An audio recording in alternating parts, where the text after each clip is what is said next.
আসসালামু আলাইকুম। আমি ত্রিনা চিটং থেকে বলছি। যে যেখানে বসে আমার এই ভিডিওটি দেখছেন তাদের সকলকে আরেকবার স্বাগতম জানাচ্ছি আমার ত্রিদিতা ব্লগ পেজ। আপনারা কেমন আছেন সকলে? আশা করছি সবাই ভালো আছেন। আমরাও আলহামদুলিল্লাহ ভালো আছি। সেদিন বিকেলে আমি আমার মায়ের বাসায় গিয়েছিলাম। আয়াসের সাথে দেখলেন আমাকে কিছুক্ষণ দুষ্টামি করতে। ও দুষ্ট করছিল আমার গ্লাস নিয়ে। এরপর আমার ভাইয়ের বউ, ছোট ভাইয়ের বউ সঞ্জিদা, ও বলছিল ফুচকা খেতে যাবে। তো গেলাম। আমি, তাহা, সঞ্জিদা আর আয়াস ছিল। তো আমার বাসার পাশেই খুলশি গ্রোসারির সামনেই ফুচকা সেল করে। তো আমরা ওখানেই যাওয়ার উদ্দেশ্যে রওনা দিয়েছিলাম। অনেক দিন পর হাঁটতে হাঁটতে বের হলাম। মার বাসা আসলে আসলে একটু হাঁটা হয়, অন্যথায় খুব কমই বাইরে যাই। আর সবাই মিলে গেলে তো আসলে ভালো লাগে। আম্মুও যেত আগে, আর এখন আম্মু যেতে চায় না। ওনার আসলে বয়স বাড়ছে একটু একটু করে, যার কারণে উনি আগের মতো সেই শক্তিও পায় না। না হলে ওনার সাথেই ম্যাক্সিমাম আমার যাওয়া হতো এই গ্রোসারে বা খুশি মাঠে, বাস্কেটে। তো সেদিন গ্রোসারির মুখে গিয়ে দেখলাম যে গ্রোসারটাও বন্ধ। প্রায় 5টা বেজে গিয়েছিল তখন। তো আমরা ভাবলাম যে খুলশি মাঠের দিকে যাই, খুলশি টাউন সেন্টার বা খুলশি মাঠে গিয়ে খাবো। তো সেখানে গিয়েও দেখলাম যে ওটাও বন্ধ, খুলশি মাঠও বন্ধ, গ্রোসারও বন্ধ। আসলে দেশের পরিস্থিতি তখন ঠিক ছিল না। কারফিউ সেদিনও 6টা থেকে আবার কারফিউ দিয়েছিল অনির্দিষ্টকালের জন্য। আবার 3 দিনের সাধারণ ছুটিও দিয়েছিল সরকার পক্ষ থেকে। তো সেদিন সেই জন্যই হয়তো বা সব কিছুই ক্লোজ ছিল। এভাবে আমরা হাঁটতে হাঁটতে বললাম যে বাসায় আবার ব্যাক না করে একটু হেঁটে হলি ক্রিসেন্ট হয়ে বাসায় যাব। তো হাঁটছিলাম, ভালোই লাগছিল, রাস্তাঘাট খুব ফাঁকা ফাঁকা ছিল। তো সেই সুযোগে হাঁটতে হাঁটতে হলি ক্রিসেন্ট পর্যন্ত এসে দেখি বাস্কেট খোলা আছে, ওপেন আছে। তো সেখানে ঢুকে গিয়েছিলাম। প্রথমে ঢুকেই খুব খিদা লেগেছিল, সবাই হেঁটে খুব ক্লান্ত। মেয়েও বলছে কিছু খাবে, তো আমরা খেয়ে নিয়েছিলাম। সেই ফুটেজটা আর ধরা হয়নি, ধরতে পারিনি, ফুটেজটা নিতে পারিনি। তো খাওয়া দাওয়া শেষে 4জন খুলশি মাঠে একটু ঘোরাঘুরি করলাম, সব কিছু দেখলাম। আসলে বাজার আম্মু আসলেই করা হতো, এখানে করা হয়, আমি কখনোই করিনি। দিদার আসলে দিদারের সাথে করি। তো সেদিন কোনো বাজার করার উদ্দেশ্যে যাইনি, জাস্ট ফুচকা খাবো সেই উদ্দেশ্যেই বের হয়েছিলাম। কিন্তু দুর্ভাগ্যবশত সেদিন সেই ফুচকার দোকান খোলা ছিল না।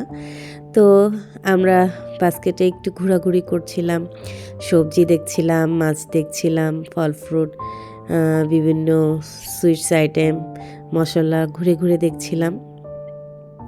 ভালোই লাগছিল, টাইমটা সুন্দর পাস হচ্ছিল।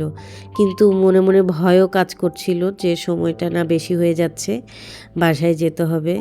রাস্তাঘাট খুবই ফাঁকা, খুবই শান্ত, আর চারপাশে লাইট সব অফ দেখছিলাম।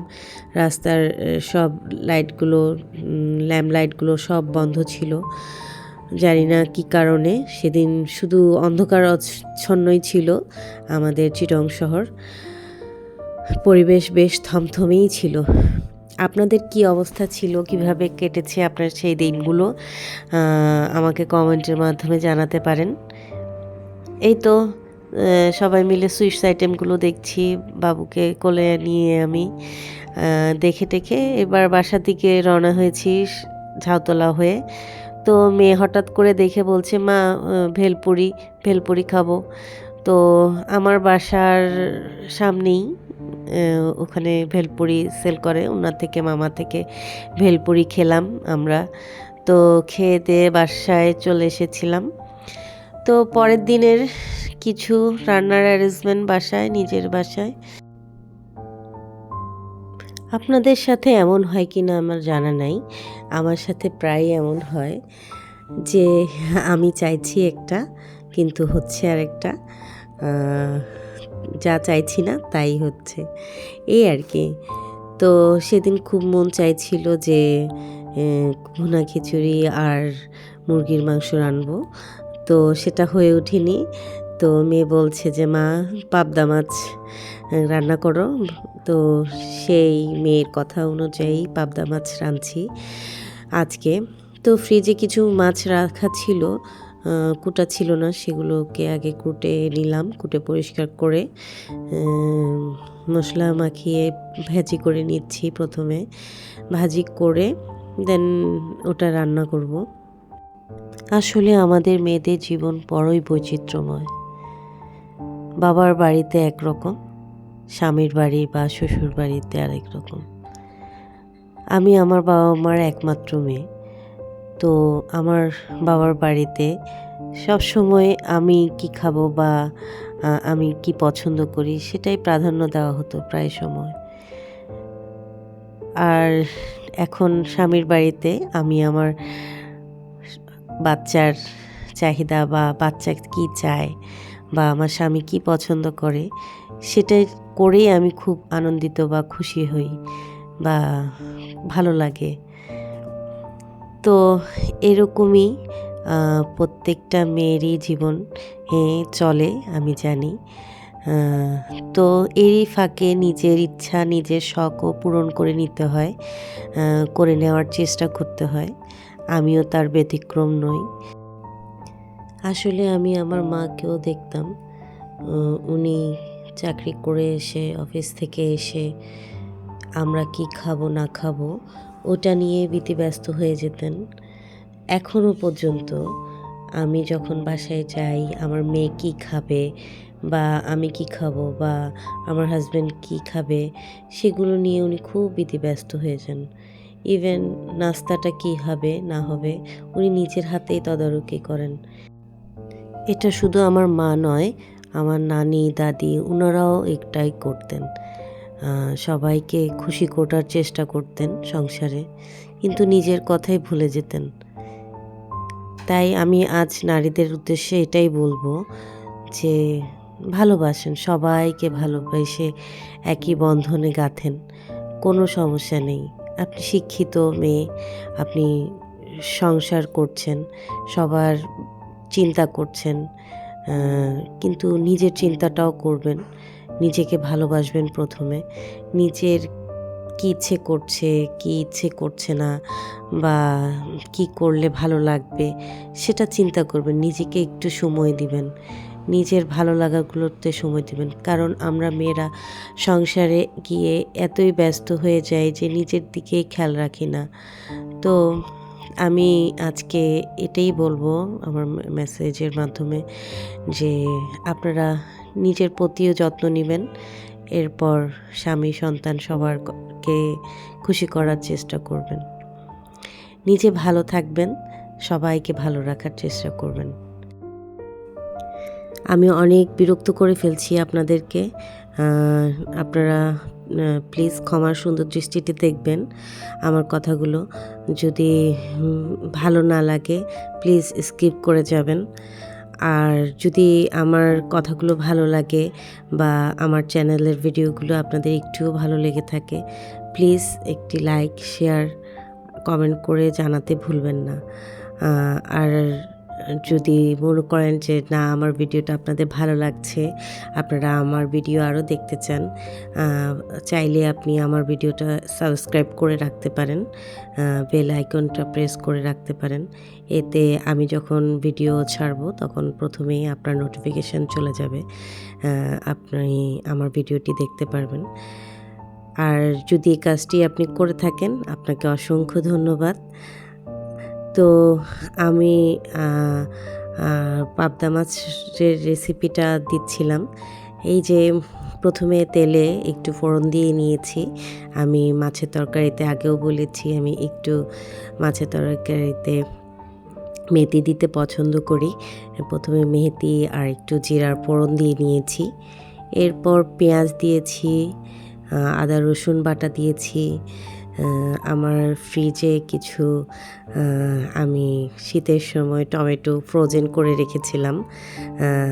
সেই টমেটোই দেখছেন আপনারা, টমেটোটা আমি মশলার সাথেই দিয়ে দিচ্ছি, কারণ ফ্রোজেন টমেটোটা একটু মশলার সাথে দিলেই ওটা টেক্সচারটা আস্তে আস্তে তরকারিতে ছাড়ে, ভালো লাগে। এছাড়া আমরা যখন ফ্রেশ টমেটো বাজারে থাকে তখন তো আমরা মাছ হয়ে গেলে হয়ে যাওয়ার আগ মুহূর্তে হয়তো দিয়ে থাকি অনেকে, কিন্তু ফ্রোজেন টমেটোটা এভাবে দিলেই বেশ ভালো গলে সুন্দর করে ঝোলটা খুব কালারটা সুন্দর আসে। এরপর হলুদ মরিচ লবণ দিয়ে একটু জিরার গুঁড়ো দিয়ে হালকা গরম পানি দিয়ে মশলাটা কষিয়ে নিব ভালো করে। এই তো মশলা কষানো হয়ে গেলেই আমি মাছগুলো আস্তে করে বসিয়ে দিব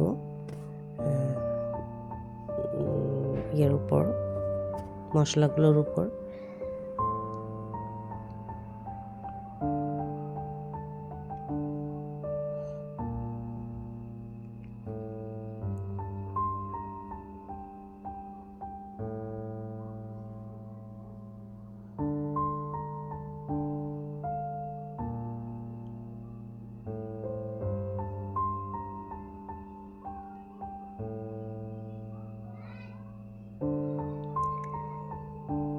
মাছগুলো বসিয়ে 2-1 মিনিট পর হালকা করে উল্টিয়ে দেবেন। মাছগুলো আসলে নরম থাকে এই মাছগুলো, তো বেশি একটা নাড়ানাড়ি করে মাছ ভাঙার বা নষ্ট করার কোনো মানে হয় না। তো সেজন্য হালকা হাতে একটু করে উল্টিয়ে দিয়েই ঢাকনা দিয়ে দিবেন, যেন একটু মশলাটা ভেতরে ঢুকে মাছের ভেতরে।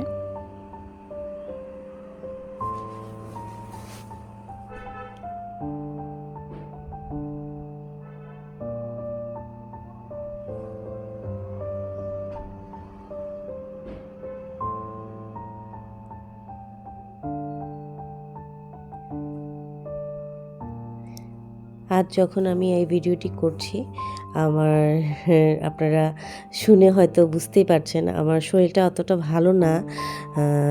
আমি নাকে নাকে কথা বলছি, আমার সর্দির কারণে, সর্দি জ্বর ছিল। যাই হোক, সবাই আমার জন্য দোয়া করবেন আমি যেন দ্রুত সুস্থ হয়ে যাই। আর ভয়েস ওভার দিতে গিয়ে যদি কোনো আপনাদের শুনতে খারাপ লেগে থাকে, সেজন্য ক্ষমা চেয়ে নিচ্ছি।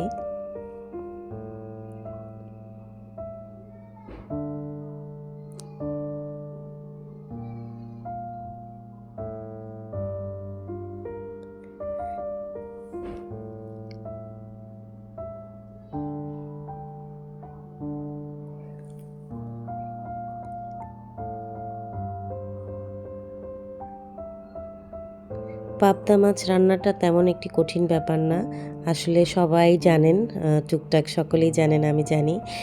তারপরও আজকের এইটা আমার ঘরে রান্না হয়েছে, তো রেসিপি আকারে সেটা আপনাদেরকে দিলাম এবং ডিটেলস সব কিছুই আপনাদেরকে বলেছি আমি। যদি না বুঝে থাকেন আবার একটু টেনে দেখে নেবেন কষ্ট করে। তো আজকে তাহলে এখানেই বিদায় নিব। আমার ভিডিওটি কেমন লেগেছে আবার বলছি, জানিয়ে দিবেন। আমার ভিডিওটি যদি ভালো লেগে থাকে সত্যি, তাহলে আমারও ভালো লাগবে, আপনাদেরও ভালো লাগলে আমারও ভালো লাগবে। তাহলে আজকে আর কথা না বাড়িয়ে বিদায় নিচ্ছি। আল্লাহ হাফেজ।